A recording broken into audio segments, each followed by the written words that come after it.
Cool. All right. Matt, your nice. bio number 1 of 2. All right. So we are covering Live for the first time. And in the opening, this is Throwing Copper. In the opening montage, you heard a clip from I Alone. And now you're going to hear a clip from Top. Pick me up, put me on the ground.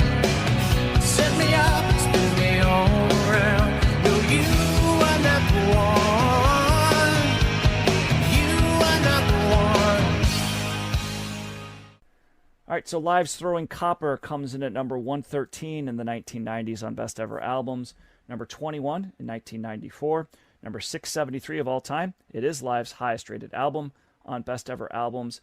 It did not make Rolling Stone's list, and Live is ranked number 560 of overall artist rankings on Best Ever Albums. And so here we go. This is actually their third studio album. They have a total of 9. The most recent was 2014's The Turn. Throwing Copper was released on April 26, 1994. And their genres alternative rock, hard rock, and a genre I'm not sure that we've talked about before, but this came up, post-grunge. And post-grunge was kind of described as like, having some elements of grunge, but also done a little bit, kind of a little lighter, a little poppier. I was kind of reading it as more generic when you start reading the other acts that fall into the category of post-grunge. Creed, post-grunge. That's where you're getting your Creeds and your Nickelbacks and your Matchbox 20 and your Collective Souls and all that, and Live as well. Yep. So post-grunge. I'd say post-punk is better, but that's just my personal take of No, that's the right take, Matt. Maybe that is the right. You're probably right, Josh. That is probably the right take. Influences. Josh finally weighed in with his perfect take right there. There you go. We were waiting. Influences of Live, according to AllMusic, include Peter Gabriel, Sting, U2, Cream, Led Zeppelin, Patti Smith, The Doors, REM, The Police, Bob Dylan, Jimi Hendrix, and Living Colour. Their highest charting albums, actually, both this album, Throwing Copper, and the follow-up album, Secret Samadhi, both reached number 1 in the U.S. charts. And some history on the band. They were formed in 1984 in York, Pennsylvania, with Ed Kowalczyk on vocals, Patrick Dahlheimer on bass, Chad Gracie on drums, and Chad Taylor on guitar. Before this week, I would only be able to have told you that Ed Kowalczyk was in the band. I've never heard of those other guys. So they did started under a trio under the name First Aid. That was before Kowalczyk joined the band.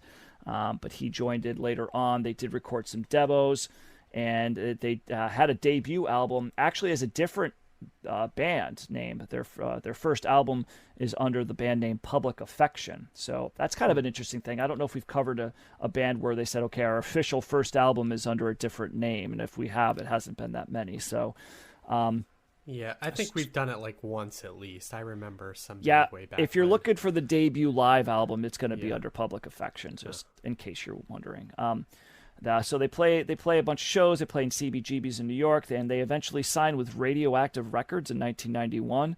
And shortly after that June, they changed their name to Live.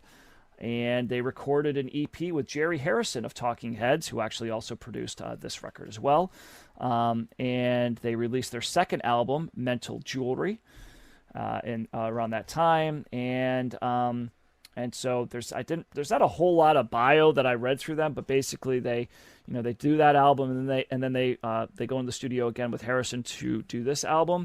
Lightning Crashes is probably the big song off of this record. It was actually written for a high school friend of theirs by the name of Barbara Lewis, who was apparently killed by a drunk driver in 1993. And Kowalczyk went on to say that this song had to do with kind of basically the scene of a hospital. Somebody's being born and somebody's dying, and kind of that juxtaposition, and what that just environment is like, and kind of painting that picture. For a second, you were going to say it's written by a high schooler. It was not written by a high schooler. No. No, that's not true. So it was interesting. So there was this number of hit singles off of this record. It eventually, gained Throwing Copper the number 1 position on the Billboard charts on May 6, 1995, which represented its 52nd week on the Billboard chart. Jeez. And it also made it, at that time, the third longest gap of any album from when it first charted to when it hit number 1. It's behind only Fleetwood Mac's 1976 eponymous album, which was 58 took 58 weeks to hit number one, and the number one album of all time, Paula Abdul's "Forever Your Girl," took 64 weeks to reach number one status. So that's a little interesting take there. So Live kind of kicked around for a while. They recorded a version of Johnny Cash's "I Walk the Line" for their greatest hits album in 2004. And then a couple years later, in 2006, you guys remember Daughtry from American Idol? Oh, yeah. Well, Daughtry sang the song on season 5 of American Idol. Is that the "It's Not Over" that guy? Probably, it sounds like it. Yes. Yeah, the bald guy. Bald. Okay, yeah. Yeah, he's bald. So he sang "I Walk the Line" on season 5 of American Idol, and he basically did the same version that Live did, but I guess when he was interviewed before they sang the song, he said it was his interpretation, so he got a bunch of flack for that, and a week later copped to it, said, yeah, I kind of took it from Live, and cited them as one of his favorite bands. Oh, my God. I guess... Also, he is the "It's Not Over" guy. I just looked at Spotify. There you go. Is he but I in guess Live now? he is not in Live now, but he did perform the I song also love with that his them. first hit is "It's Not Over," and his second biggest song is "It's Over You" is his second biggest. So Oh, both have geez. "over" in them. Confusing. Over, it's not over. But so I guess Live wasn't too upset because in 2008 they joined forces and sang "I Walk the Line" at the Toms River Fest in Toms River, New Jersey. John, maybe you were there for that in your old stomping ground. No, that's the shore, but I was definitely not at that concert. Yeah. Okay. In 2009, Live went on hiatus. Kowalczyk worked on a studio album. The other band members formed another band called The Gracious Few. They added 2 more members to that band, including Kevin Martin and Sean Hennessy of the band Candlebox, another post-grunge band. Wow, they are full '90s reunion. Sure are. And then they I guess the 3 members in Kowalczyk weren't really getting along, and they revealed that this hiatus could be permanent. The other band members were not happy with Kowalczyk's unreasonable, quote-unquote, unreasonable demands in their contract and salary negotiations. And in 2011, Taylor revealed that he, Dahlheimer, and Gracie would go on to perform as Live without Kowalczyk, and they added Chris Shin as a vocalist. But then in 2016, the band announced a reunion and tour with Kowalczyk. And then in 2022, Chad Taylor was fired from the band, and a few months later, it was confirmed that Dahlheimer and Gracie were dismissed as well. And right now, Kowalczyk remains the only original member of the band. So He like hostile takeovered the band from being hostile takeover. Yeah, he got kicked Wow. out and then went back in, and then exactly. So and then in 2024, I don't know if they're still doing this, but in the spring they were doing this. This version of Live, you could have caught them co-headlining a tour with Incubus. So. Wow. There you go. So Live is still around. There's It's like a just whole Ed Kowalczyk. circuit. It's like the Catskills comedians, that went to for 90s bands. Yeah, Yep. I think Ben's definitely in that rotation, or the town north of us is getting. Well, Creed's those back bands. now, Yeah. so it's you go. amphitheaters and Coming to a town near you. So John, let's start with you on your take of Throwing Copper by Live. So yeah, Live is such a fascinating band for me because it feels like everybody of my era who listened to rock at all knows who Live is, but absolutely no one ever mentions Live voluntarily. You know what I mean? They're such a fascinating band because this album was huge.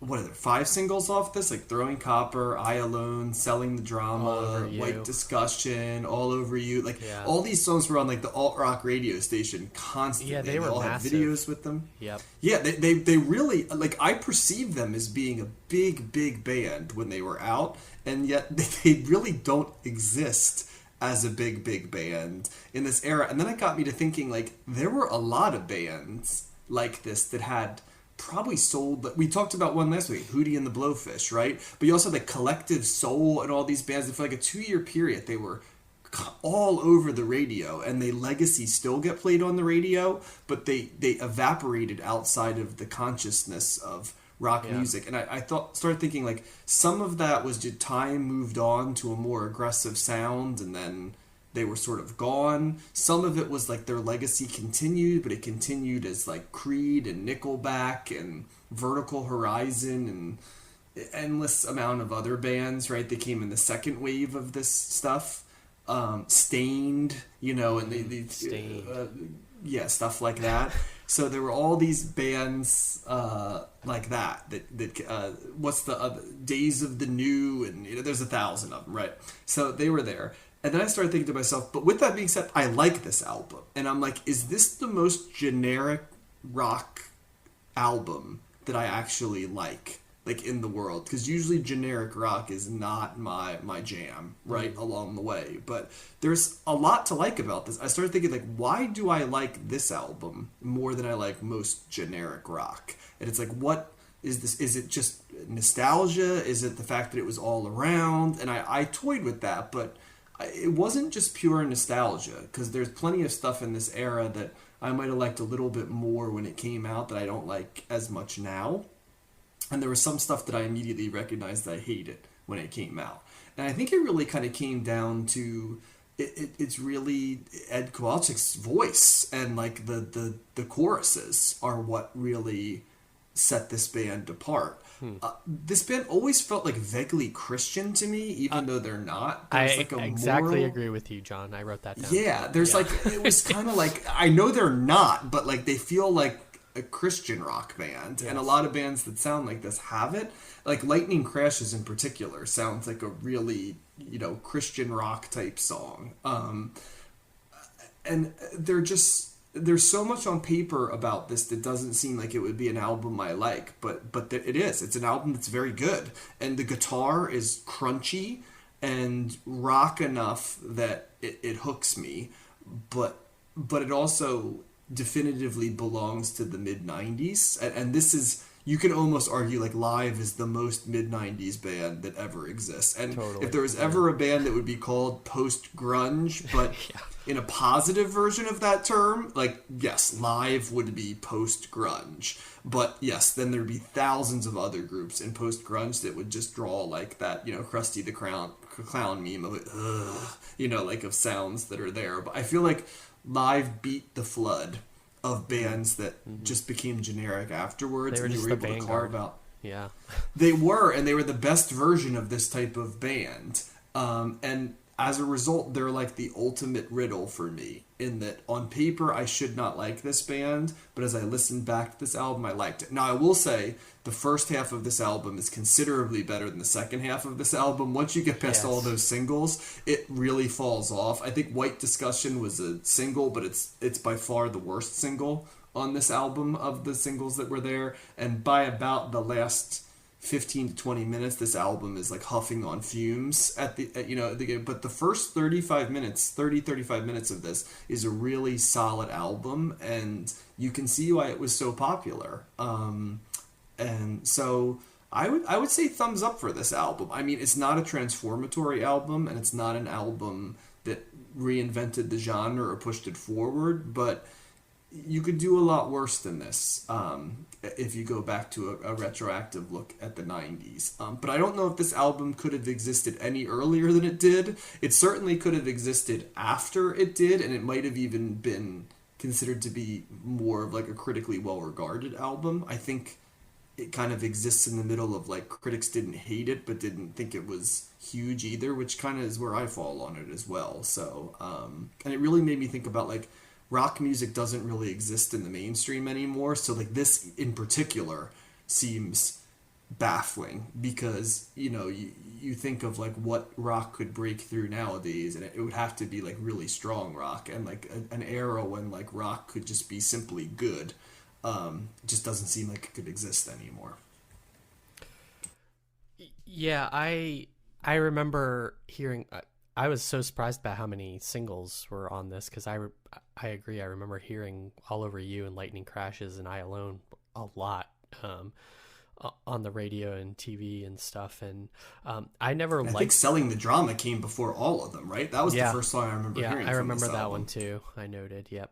I didn't really like Live at the time. This whole 90s rock era, post grunge, is going to be a hard genre for me to get into, because I didn't like them then, and I don't like Live now. I feel like, I don't know if it's just a reaction to grunge that's I wasn't especially listening to grunge back then either. I just don't like whatever this post grunge sound, if we're making that the genre we're calling it, I don't like this sound. It's not hard enough for me. It's imitating. It's like a hard rock REM, but with poor lyrics, and like his voice reminds me of Michael Stipe for some reason, and not even all the time. I don't know why. It's like not when he's in the high end of the chorus. It's like his delivery or something. And I'm not equating them necessarily to REM. That was just a touch point I noticed, but it's too generic. It's whatever the guitar sound is, it's not hard enough. I like the kind of distortion and grunge and heaviness and sludginess that came with grunge, and all that is like gone in this type of genre. I don't particularly like his voice that much. There's a Jarl there that we've made fun of, imitating Eddie Vedder, and I also picked up on the vaguely religious tones. I clocked at least like 3 different references between Christ and angel and shepherd being mentioned in it. I don't know if that's just like a go-to kind of quick way to write lyrics or something, is writing those. I don't think the lyrics are particularly good. I totally agree with you. I think this album really falls off a cliff after All Over You. I found the lyrics really stupid, and I feel like I just find the singles themselves kind of, it just brings me back to when I found them annoying. His voice is kind of whiny on All Over You. I guess I can kind of see the appeal of this band, but by the time you get to Waitress, which I thought the lyrics were really stupid for, and then Horse when they switched to country inexplicably, as like a soul song, as the soul song in that genre, this band just does like nothing for me, and I don't have any sort of affection for this sound and this era of rock in general. So this is a thumbs down for me. This was an album that was all over my high school. That's what I remember, and I certainly had several friends, people that I knew were really into this, and I was too. This was probably around this time was one of my most played albums, I would say. Oh, and wow. Okay. I think at the time too, I probably was in more agreement with you guys about like the first half that really stood out, and that's when I listened to it this time. I'm like, by the time I think through Shit Town, that was kind of like I probably when I had this record, I could see myself stopping after that song. I think because those first 8 songs really stood out to me as being more familiar than the second half. Mm-hmm. So that was probably part of what I really getting into the first half of the album there. I don't necessarily disagree. John, it's kind of they do fall in that lane of a lot of those other bands. And when I read about post grunge and the other bands falling, I'm like, yeah, these all make sense. But this album definitely stands above all those other, because a lot of those other bands I had their albums Matt, too, for sure. And this one stood out for me, and I think it's just because I think the songs are just better. I think it's just as simple as that. And I think that they do a really good job of kind of. We talked a little bit about this with Jeff Buckley last week, and kind of like the songs that kind of start from nothing and they're very quiet and then they build. Mm-hmm. Like a song like TBD, for example. Most of that song is kind of just this very quiet, just bass line, that's happening. The vocals are very quiet, and at the last minute, it's just like he's just belting stuff out and rocking out, So I do generally like those dynamics if they're done well, and I think that they are done well overall here. I think Lightning Crashes is a great single. That's one of those songs, it's kind of like Black by Pearl Jam, where you first hear it in the beginning and you're like, yeah, it's okay, and then just as it continues to build and go on, it gets better, right? And by the end of it, I find myself liking it much more than I do at the beginning. So I like with some of these songs the direction that it takes you in. And I think they do a really good job in some of these songs of really just, if there's some good guitar riffs, there's some heavier songs on here as well. There's some great heavy stuff on Iris. There's some great White Discussion's got is a pretty great closing track. The last track there, Horse, was a hidden track on the CD. Oh, okay. So it's kind of it makes sense that it's a little throwaway. And yes, it's got a country vibe to it. And you're like, what's this about? Well, it's a hidden track, which is also a very 90s thing to do. You should note that. Yeah. Well, they do on Wikipedia. It says Horse is the unlisted track. I didn't so look. Yeah. yeah, but not. I don't think they do that on. Yeah, it's interesting to see how Spotify handles that because they throw it on there as if it's like this is just the last track on the album when it's not really the case. But and so my take actually is well, I will say this. I love this album in high school. And I went out and bought the previous album, Mental Jewelry, and I bought the subsequent album, Secret Samadhi. And I think Secret Samadhi had a great single on that, Lakini's Juice. It's got a really cool guitar riff. I really do like that album. song. We're covering that album, but I actually like that. Oh, album. we are? I think even a little bit more. Yeah, we are. Yeah, it's going to be a interesting. bonus episode. Okay. Oh, you're doing bonus. Okay. So, and I remember not liking either of those albums nearly as much as this one. And I think to me, this is the album where they really hit their stride. Yeah, this is probably the apex of 90s alt rock, post grunge, more generic. Although I would say, I don't know, it's kind of generic, but it's also I wouldn't say full stop generic, right? I think that's reserved for other bands like more, I don't know, like a Collective Soul or like a, I don't know, maybe a Sponge, although I do like Sponge too. But I don't mind generic music in and of itself so much. But this stood out as being a little bit better than those other artists and those other albums. But having said that, I haven't listened to this in years. So I was interested to see how I would feel about it this time around.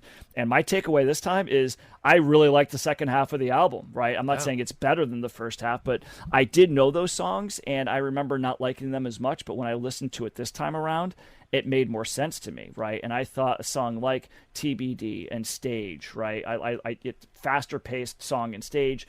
Waitress, I thought, the lyrics aren't that great, but there's something about the melody there. I like the whistling at the end. I thought Pillar of Davidson was probably the one that stood out the most as just being like a song that I was feeling more. I was like, gee, and White Discussion as well. So, not saying it's as strong as the first half. I get why you guys didn't like it as much because I was very much in that camp for years. But something about this week when I listened to this album twice this week, and I was like, damn, there were some songs on here that I kind of threw away before, but I found value in certainly this time around, and really do find this album to be really good. So it's definitely a thumbs up for me. And kind of thinking about it in the context of the time and all those other bands, if you're gonna find somebody was gonna ask me like, give me the best generic alt rock album of the 90s, I might point you towards this, right? And this actually was a pretty critically, I'm just looking at all the reviews here, and it's mostly 4 stars, that I'm seeing here from that's on Wikipedia. So it's, to me, they kind of fell off after this. They lost their fastball. Maybe they had a couple of singles here and there, but they definitely didn't return to like a consistently solid record, which I find this to be, even though I might be biased, but I don't know. I just, maybe the second half they're standing out, proved to me that no, I find a lot of value in this record. So yeah, I'm definitely thumbs up on it. I enjoyed coming back to this.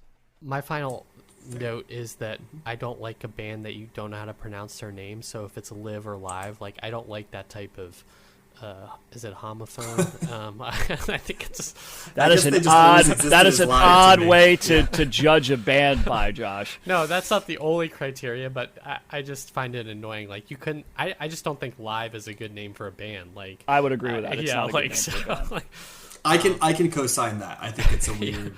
It's because musicians play live, so it's kind of like Yeah. Oh, Puddle. It's a it can be a hard thing to search for as well because a lot of other things will come up on that. Right. Right. Yeah, you're not doing yourself any favors in today's SEO environment. They should have done the thing that churches did, right? Because churches spelled their name with a V instead of a U, so that you could find their name online because they knew it. But back in '94, I lowercase v e like corn. Yeah. Well, the internet and Google wasn't a thing in '94, so they probably weren't thinking that ahead of things. Not to that extent. LIIVE. Yeah. Yeah. So also, anyway. I'm reading the post grunge Wikipedia. I don't think Matchbox 20 is post grunge. I think they're more. I do. I think they're more like. I do. I don't know. They've not got Jarl. these other bands. post grunge. Anyone here? Like if I sing like Yeah, him, I'm it's- kind of half yarling. Yeah. They're lighter, Josh. Right? It's not as heavier maybe as some of those other bands, but there's definitely like they're definitely taking some notes from some of the I don't know if you- grunge bands. push you around. Like it's like a little Yeah. bit of the yeah. I mean, if you do a song with Santana later, maybe they just like change. I don't know how directions or much something. more of Matchbox 20 sounds like that Santana song. I think that might be the out. We'll see. We got plenty Yeah. of Matchbox 20 to talk about. Yeah, that's a tangent. Well, Sorry.